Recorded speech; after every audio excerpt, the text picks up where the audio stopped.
বৃহস্পতিবার সকালে রাজধানীর তেজগাঁওয়ে প্রধান উপদেষ্টার কার্যালয়ে উপদেষ্টা পরিষদের বৈঠক অনুষ্ঠিত হয়। ডক্টর মোহাম্মদ ইউনূসের নেতৃত্বে সেখানে উপস্থিত ছিলেন অন্য উপদেষ্টারাও। চলমান আইন শৃঙ্খলা পরিস্থিতি সহ সার্বিক বিষয় নিয়ে আলোচনা হয়। বৈঠকে নেওয়া হয় বেশ কিছু গুরুত্বপূর্ণ সিদ্ধান্ত।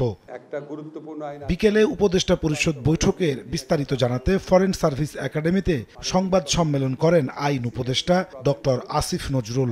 এক প্রশ্নের জবাবে তিনি জানান, জুলাই সনদ কোন পদ্ধতিতে বাস্তবায়ন হবে দ্রুতই সে সিদ্ধান্ত নেবেন প্রধান উপদেষ্টা। সিদ্ধান্ত খুব দ্রুত নেওয়া হবে। সিদ্ধান্ত এটা কোনো পার্টিকুলার কেউ নেবেন, এটা আপনারা নিশ্চিত থাকেন। এই সিদ্ধান্ত প্রধান উপদেষ্টা নেবেন। আমাদের সাথে কনসাল্ট করার প্রয়োজন হলে উনি কনসাল্ট করবেন এবং আমরা যে সিদ্ধান্ত নিব সেখানে আমরা দৃঢ় থাকব। জুলাই সনদ নিয়ে রাজনৈতিক দলগুলোর মধ্যে বিরোধিতা হতাশাজনক উল্লেখ করে তিনি বলেন, যে যাই বলুক আগামী বছর ফেব্রুয়ারিতে নির্বাচন আয়োজনে সরকার বদ্ধপরিকর।